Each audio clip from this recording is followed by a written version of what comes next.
So this last year I had 2 fruit trees die in my orchard. So this orchard's like, I think it's about a 3-year-old orchard. And I had a pear tree over here, and it was scraped by a deer on one side. It weakened the side of that tree. And then one day we had some like 60-mile-an-hour winds. And I think with that one side of that tree trunk kind of being dead, it ended up snapping that tree off. And if I show you over here, it's actually still sitting here. So here's the tree trunk broke off, and then right here is the actual tree still laying on the ground. And that was my pear tree. I think it was a red Anjou pear. So I've recently purchased this is an Asian pear. I have a Bartlett pear, so I'm hoping that the Asian pear will still cross-pollinate with the Bartlett, you know, pear. But anyway, an Asian pear kind of intrigued me, so I thought maybe I'd try an Asian pear. So I bought an Asian pear to replace it with. So the other tree I lost early in the year, and it always looks sickly, and it was a plum tree. And I wish I could tell you exactly which type of plum tree it was, but that plum tree was sitting right here in this bed, and it was very sickly. In fact, I think it's still laying here. And so heck, I'll just pick it up. I don't know if you can see this bark. This bark is all swelled open and split. It had like some type of a scab, or it has something in the tree. Some kind of disease was in this tree, and the bark was all splitting open and swelling open, and it only ended up coming out with about, you know, 1 branch with leaves on it, and then died shortly after this year. But it looked really sick last year and the year before, so it was a healthy tree ever since I bought it. So I bought a new plum this year to replace it with. So I have one other plum over here, and then I bought this plum too. So we can continue to have 2 plum trees here in the orchard. Same with the pear, we'll have 2 pear trees in this orchard. So it's supposed to be super cold tomorrow. Actually, tonight we're supposed to get like 3 or 4 inches of snow overnight. So today, right now, is the time to dig in this ground and see if I can get these fruit trees planted. So these trees just showed up at Rural King, the farm store, within the last week. And I showed up there the week before. They didn't have fruit trees. I showed up there this week. They had some trees. I love buying trees early in the year. I love to be the first person to buy them because I get my pick. So I get to go through the trees. I'm looking for the trees with the thickest trunks and like the tallest growth, and just overall healthy, no broken branches. Everything looks good and healthy. And so I love getting there early in the year and purchasing the trees. Plus, you know, they've been taken care of by the nursery. It seems like when you go and buy a tree from a store, they don't take care of it as well. So it's better to get that tree early, because it may start degrading the longer it sits in those big box stores, because they just don't take care of them. So I've got these 2 fruit trees here today. I'm gonna go ahead and get these 2 in the ground and get them planted. And then hopefully, even in the snow, we'll see. I need to prune this orchard. I doubt I'm gonna get that done today, but we're gonna come back and we're gonna get this orchard all pruned up and ready for the spring. And I need to thin this out quite a bit. So when I prune this, I won't be surprised if I end up cutting out 1/3 of the branches off these trees, but I need to get it done. I've put it off long enough.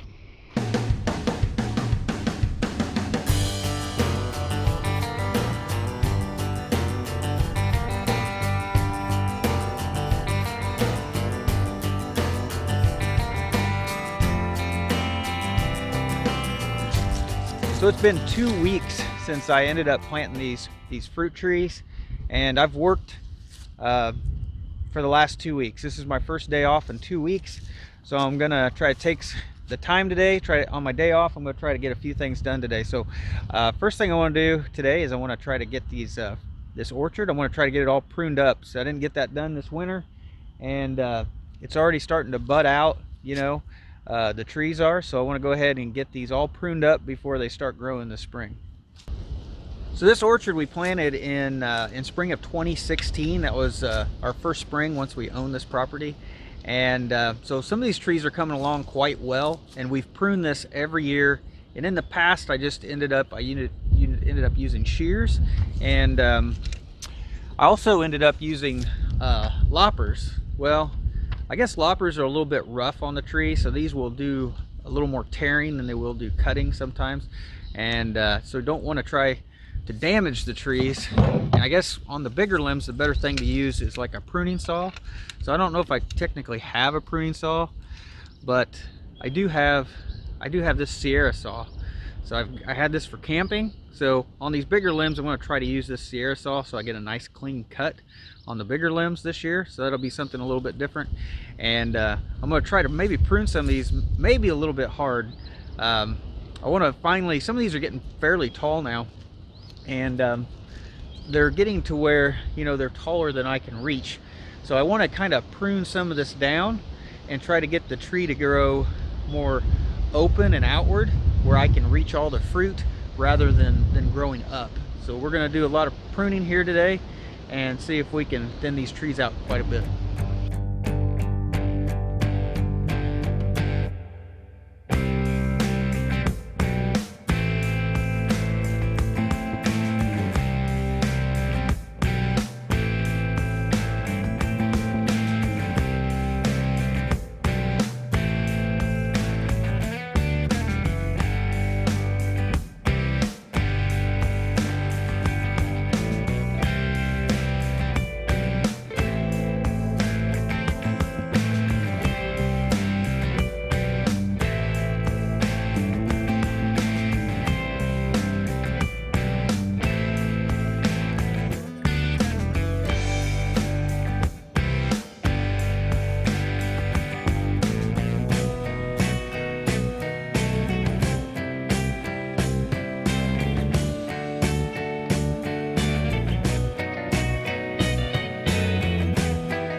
Well, it ended up taking me 3 hours to get all of these trees pruned. So there's a total of 18 trees out here. Of course, the 2 new trees we didn't prune. So we pruned 16 trees out here. It took me like 3 hours to get them all pruned. I didn't even try picking up the limbs. I've got limbs just scattered all throughout here. And now what I tried to do is I've tried to get these trees shorter. I mean, these things are wanting to grow, and I'm trying to just keep them short where everything is where I can reach it. I don't want to have to be out here struggling to pick fruit. I also don't want to be out here on a ladder trying to trim my trees from a step ladder. I want everything close to the ground within arm's reach, and I'm trying to just keep the trees pruned and trained so that the trees are where I'll be able to reach all the fruit and maintain the trees from the ground without having to use a ladder. I don't want it to turn into, just like a big ordeal to come out here and prune these trees. So they're all pruned now. They're back down to a decent height. Of course, this summer they will grow back up and grow another 3 or 4 feet, and I'll just have to knock them down again next year. So that first tree I did was definitely this Galo tree over here. This was the biggest one that I had to do. It had the most amount of limbs knocked off, and it's probably still the tallest tree out here in the orchard. I took a ton of limbs off that thing. I really didn't want to just keep going and knocking it down more. I think that you really only want to take about 1/3 of the tree off. You don't really want to go more than that. But so now I'll have to come back here and pick up all these sticks, all the limbs. And but there's one other thing I want to do today is, while the weather's still nice outside, I still got some sunlight, I want to go ahead and start spraying these with fungicide. So I've got a copper fungicide. That's an organic method to keep fungus on the trees, you know, to at bay and help prevent it. So what we're going to do is, this is more for prevention. So we was going to put a coating on the trees of like this copper fungicide, and hopefully that will stop everything from starting. We want to try to nip it in the bud, right? We want to get it done early and often. So I'm pretty sure that we're going to try to, every 2 weeks or so, try to spray these trees with copper fungicide. And hopefully when the trees get growing, then the fungus won't start growing as well. So we're trying to get it early so that it doesn't start to grow in the trees. The way I understand it, I'm not an expert. I'm trying to learn this stuff, but you know, that fungus, there'll be spores, and there might be spores like in the bark or on the tree and stuff like that. And that's why we're going to spray them. We're going to try to spray them to basically stop those spores from being able to start growing fungus on the trees, and just, you know, try to get it early. The way I understand it, the more I can control that, the better fruit crop I can have. So I haven't had a huge amount of apples. I've had good amounts of peaches. We've had we had some cherries, and on a tree, the birds really get to them quick. And but apples I've just struggled with. I'd get like a few apples on a tree.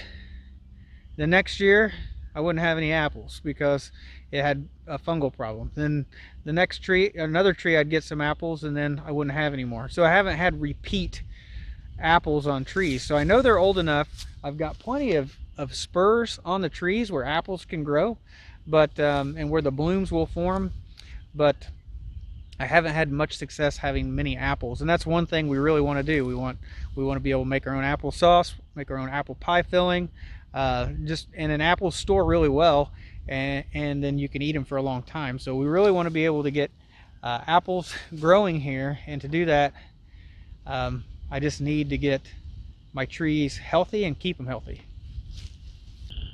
So this is the copper fungicide that I'm going to be using.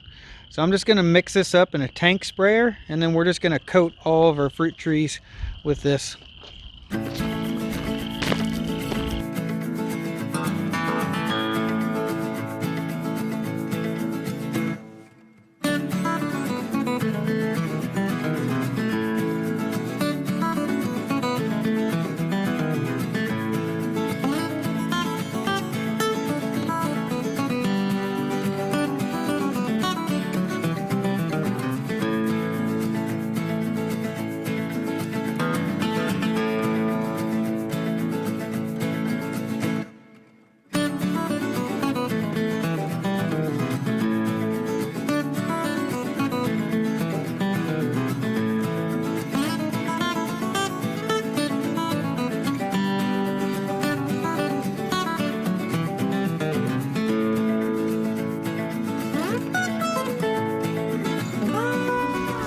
So hopefully later this fall we can keep all these trees healthy this year, and maybe we'll have a decent crop this year.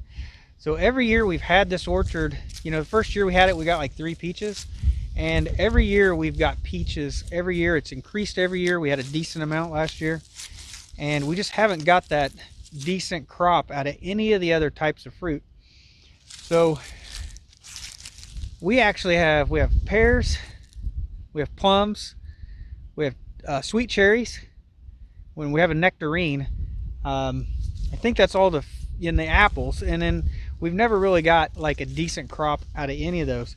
So I'm really hoping that this year can be the year. I hope that every year, you know, hopefully this year is the year that we actually get a decent amount of fruit from some of these other trees. So we did have to, I think we replaced 3 trees. I think it's just 3 trees we replaced over 4 years. 2 this year, and then I had a cherry tree that died a year or so ago that we replaced. So the rest of these trees, out of the 18, there's still 15 that have been here for 4 years. And hopefully, you know, they're getting to the age, well, we'll finally get some fruit, but only time will tell. And hopefully this is the year. So stay tuned, come back in the fall. We'll see if we end up getting a decent amount of fruit from this orchard this year. Thanks for watching.